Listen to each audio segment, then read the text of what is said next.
पुंडलीकवरधारी विठ्ठल श्री ज्ञानदेव तुकाराम पंढरीनाथ भगवान की जय. नमो सद्गुरु तुकया ज्ञानदीपा, नमो सद्गुरु सच्चिदानंद रूपा, नमो सद्गुरु भक्त कल्याणमूर्ती, नमो सद्गुरु भास्करा पूर्णकीर्ती. स्वामी काज गुरु भक्ती, पितृवचन सेवापती, हेच विष्णूची महापूजा, अनुभव नाही दुजा. सत्य बोले मुखे, दुखवे अनेकांच्या दुःखे, निश्चयाचे बळ, तुका म्हणे तेची फळ, हेच विष्णूची महापूजा, अनुभव नोहे दुजा. श्रीमंत श्री जगद्गुरु तुकोबाराय आजच्या अभंगातून आपल्या सर्व साधकांना कशामुळं भगवान विष्णूची पूजा केलेल्याचं पुण्य आपल्याला प्राप्त होतं, हे व्यवहारामध्येही कसं आपल्याला साधता येतं, याचं सुंदर विवेचन करणारा अभंग आहे. सुखप्राप्तीसाठी विष्णू भक्त मंदिरामध्ये जाऊन भगवंताची पूजा करतात, महाविष्णूची पूजा करतात, परंतु त्यांच्या व्यावहारिक जीवनामध्ये आनंद दिसत नाही. व्यवहारी जीवनात प्रत्येकाला आनंद व्हावा म्हणून तुकाराम महाराज व्यवहारात जीवनातील खरी भगवंताची महापूजा जर काय असेल तर या अभंगामध्ये निश्चयपूर्वक अशा प्रकारचं तुकोबाराय सांगतात. या अभंगामध्ये तुकाराम महाराजांनी भगवंताच्या महापूजेचे 7 प्रकार आपल्याला सांगितलेले आहेत. 7 प्रकार. स्वामीचं हित होईल असं सेवकानं वागावं, हीच त्या सेवकाची महापूजा आहे. मनोभाव गुरुची सेवा करणं ही शिष्याची महापूजा आहे. आईवडिलांची सेवा करणं हीच मुलांची भगवंताची महापूजा आहे. पतीची निष्ठेनं सेवा करणं हीच पत्नीची खरी विष्णूची महापूजा आहे. व्यवहारामध्ये सदैव सत्य बोलणं हीच प्रत्येकाची महापूजा आहे. इतरांच्या दुःखानं दुःखी होणं हीच प्रत्येकाची भगवंताची महापूजा आहे. चांगलं काम निश्चयपूर्वक करीत राहणं हीच भगवंताची महापूजा आहे. अशा 7 प्रकारानं भगवंताची आपल्याला महापूजा करता येते. व्यवहारातील प्रत्येकानं आपल्या संबंधी या महापूजा न करता जो फक्त मंदिरामध्ये जाऊन भगवंताची पूजा करत असेल तर त्याला व्यवहारी अखंड आनंद मिळणार नाही. प्रत्येकाला जीवनामध्ये अखंड आनंद मिळावा म्हणून तुकाराम महाराजांनी या अभंगामध्ये सोपं वर्म सांगितलेलं आहे. 7 प्रकार आपण सांगितलेले आहेत. मागे जसं पाहिलं तसं पहिली महापूजा काय असेल तर सेवकानं स्वामीचं हित होईल असं वागावं. स्वामीची या मनोभावा आवडेल तेची परमसेवा. इतिहासामध्ये याचं ज्वलंत उदाहरण जर आपल्याला पाहायचं असेल तर छत्रपती शिवाजी महाराजांच्या चरित्रामध्ये बाजी प्रभूनं आपला जीव धोक्यात घालून छत्रपती शिवाजी महाराजांची आज्ञा पाळली नाही का. अनेक संकटामध्ये आपला जीव धोक्यात घालून हनुमंतरायांनी प्रभू रामचंद्रांची सेवा केली. शिष्याने गुरुची मनोभावे सेवा करणं ही दुसरी महापूजा अभंगामध्ये सांगितलेली आहे. शिष्यानं ती सेवा कशी करावी ज्ञानेश्वर महाराज ज्ञानेश्वरीमध्ये सुंदर वर्णन करतात. कशी सेवा करावी गुरुची. तनु मनु जीवे चरणासी लागावे, आगरवता करावे दास्य सकळ. अशी एकनिष्ठ सेवावृत्ती असलेल्या शिष्याला दुसऱ्या कोणत्याही देवतेची महापूजा करण्याची गरज नाही. त्याचं सर्वस्व अशा प्रकारचे गुरुच असतात. गुरुर्ब्रह्मा गुरुर्विष्णू गुरुर्देवो महेश्वरः गुरु साक्षात परब्रह्म तस्मै श्री गुरुवे नमः. अशा एकनिष्ठ शिष्याला गुरु आज्ञा प्रमाण असते. एकनिष्ठ शिष्याला गुरु आज्ञाच प्रमाण असते, दुसरं तिसरं काही प्रमाण नसतं. सेवकाशी आज्ञा स्वामीची प्रमाण, जो वरी हा प्राण जाय त्याचा. एक सुंदर दृष्टांत सांगतात गुरु शिष्यांचा. असंच एकदा गुरु शिष्य तीर्थयात्रा करत होते आणि मग एका गावामध्ये मारुतरायाच्या मंदिरामध्ये त्यांचा मुक्काम पडला. भिक्षेची झोळी घेऊन भिक्षाटन करण्यासाठी शिष्य गावामध्ये गेलेला आहे.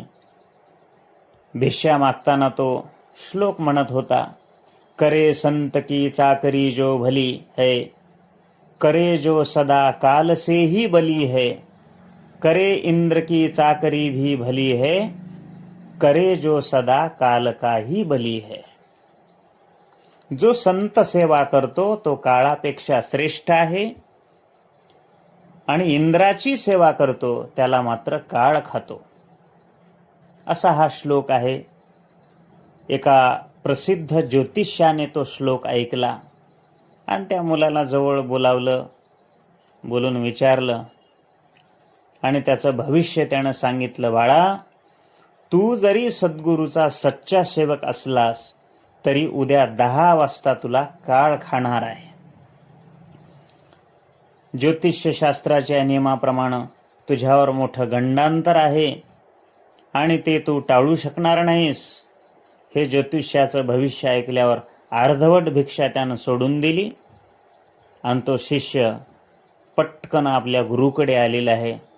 गुरुनं विचारलं, अरे का घाबरलास?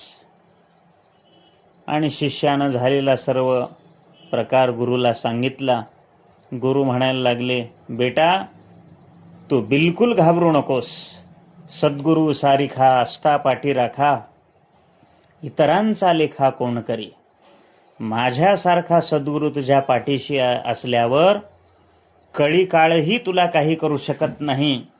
आणि मग दुसऱ्या दिवशी सकाळी 9 वाजता गुरु महाराजांनी ज्या शिष्याला घोंगडीच्या चौपदरी घडीवर बसवलं, त्या शिष्याला घोंगडीवर बसवलं आणि चारीही बाजूनं रेषा मारल्या आणि सांगितलं की बाळा, घोंगडी सोडून या रेषेच्या बाहेर जाऊ नकोस. आज या गावातून मी भिक्षा घेऊन येतो, तू घोंगडीच्या अजिबात खाली उतरू नकोस. आणि मग गुरु महाराज भिक्षेसाठी गावात निघून गेले. बरोबर सकाळी 10 वाजता यमराज मनुष्य रूपानं त्या मुलाजवळ आलेला आहे. गुरु महाराजांनी मृत्युंजय मंत्रानं मारलेल्या रेषेच्या आत जाण्याचं यमराजाचं धाडस होईना, म्हणून यमराज मुलाला रेषेच्या बाहेर येण्यासाठी हाक मारू लागला. ए मुला, बाहेर ये, इकडे ये, तुला मी खाऊ देतो. मुलगा त्या काळरूपी मनुष्याला म्हणायला लागला, मला नको तुझा खाऊ, तुझं काहीच नको मला. मी माझ्या गुरुनं सांगितल्याप्रमाणे घोंगडी सोडून तिकडं येऊ शकत नाही. यमराजाचा नाईलाज झाला. गंडांतराची वेळ आली, वेळ टळली. यमराज आले तसे रिकाम्या हातानं परत गेले. गुरु महाराज गावातून भिक्षाटन करून परत आले आणि मुलाला विचारलं, बेटा 10 वाजता कोणी आलतं का रे या ठिकाणी? शिष्य म्हणायला लागला, महाराज एक काळा धिप्पड मनुष्य आला होता, तुला खायला देतो म्हणून म्हणत होता, घोंगडी सोडून इकडे म्हणत होता, परंतु मी मात्र आपल्या आज्ञेप्रमाणे तुम्ही दिलेली ही घोंगडी सोडली नाही आणि मग तो काळा मनुष्य परत गेला. गुरु महाराजांनी शाब्बासकी दिली. शाब्बास, वा शिष्या, तू माझी आज्ञा पाळलीस म्हणूनच तू वाचलास. गुरु आज्ञा पाळणं हे शिष्याची फार मोठी सेवा आहे आणि त्याचं फळ तुला त्या ठिकाणी मिळालेलं आहे. जो तुला खाऊ देतो, रेषेच्या बाहेर ये असं म्हणत होता ना, तो स्वतः यमराज होता, काळ होता. आणि तुझ्या या निश्चयामुळं तुला तो काही करू शकला नाही. आता तुझं गंडांतर टळलं आहे. आता उद्या तू भिक्षेला जायचं आणि दुसऱ्या दिवशी बगलेत झोळी आणि खांद्यावर घोंगडी घेऊन तो सत्शिष्य भिक्षेसाठी गावामध्ये गेला. आणि भिक्षाटन करताना तो श्लोक म्हणत होता, समर्थाचिया सेवका वक्र पाहे, असा सर्व भूमंडळी कोण आहे. जयाची लीला वर्णिती लोक तिन्ही, नुपेक्षी कदा गुरु शिष्याभिमानी. मुलाचा हा श्लोक ऐकल्यावर पुन्हा तो प्रसिद्ध ज्योतिषी मोठ्या कुतूहलानं त्या मुलाला जवळ बोलून त्यानं विचारलं, बाळा, तू तर ज्योतिष्यशास्त्राच्या नियमानुसार काल 10 वाजता मरायला पाहिजे होतास. यावर त्या शिष्यानं मोठं गोड उत्तर दिलं, अरे मी कसा मरेन? माझ्या गुरुची घोंगडी माझ्याजवळ आहे ना. या घोंगडीच्या प्रभावानंच तर मी वाचलेलं आहे. ज्योतिष्याला काय समजायचं ते समजलं. असा हा गुरुभक्तीचा एवढा श्रेष्ठ महिमा आहे महाराज, श्रेष्ठ महिमा. आणि म्हणून तुकोबाराय बोलतात, स्वामी काज गुरुभक्ती, पितृवचन सेवापती. आईवडिलांची सेवा करणं, त्यांच्या मनाला दुःख होईल असं कधीही न वागणं, ही देखील भगवंताची पूजा आहे, महापूजा आहे. भक्त पुंडलिकानं आईवडिलांच्या सेवेनंच भगवंताला पंढरपूरला त्या ठिकाणी आणलेलं आहे, विटेवरती उभा केलेला आहे. हरी वैकुंठाहुनी आला पुंडलिका लागुनी, उभा राहिला अजून युगानुगे भक्ता संगे, तो हरी आला तयाचिया लोभा. परशुरामानं वडिलांची आज्ञा पाळली. पतीची एकनिष्ठेने सेवा करणारी सीतामाई जगद्वंद्य ठरली. पतीची सेवा म्हणजे स्त्रीला विष्णूची महापूजा आहे, विष्णूची महापूजा. हेची विष्णूची महापूजा, अनुभव नोहे दुजा. जे तत्व आचरणात आणलेलं असताना महाविष्णूची पूजा घडते, भगवंताची पूजा घडते, अशी आणखी 2 तत्व तुकाराम महाराज आपल्याला सांगतात. काय आहेत ते 2 तत्व पुढचे? सत्य बोले मुखे, दुखवे आणि कांच्या दुःखे. सत्य बोलणाऱ्याला भगवंताची महापूजा घडत असते. सत्य बोलणाऱ्याला आपण कोणासही काय बोललो हे ध्यानात ठेवावं लागत नाही. सत्य बोलणाऱ्याला आपण कोणाला काय उत्तर दिलेलं आहे लक्षात ठेवावं लागत नाही. दुसऱ्याच्या दुःखानं दुःखी होणाऱ्यालाही भगवंताची महापूजा सहज घडत असते.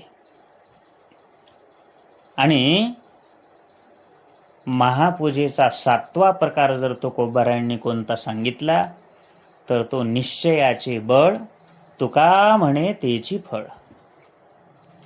कोणत्याही चांगल्या कामामध्ये निश्चय असावा लागतो.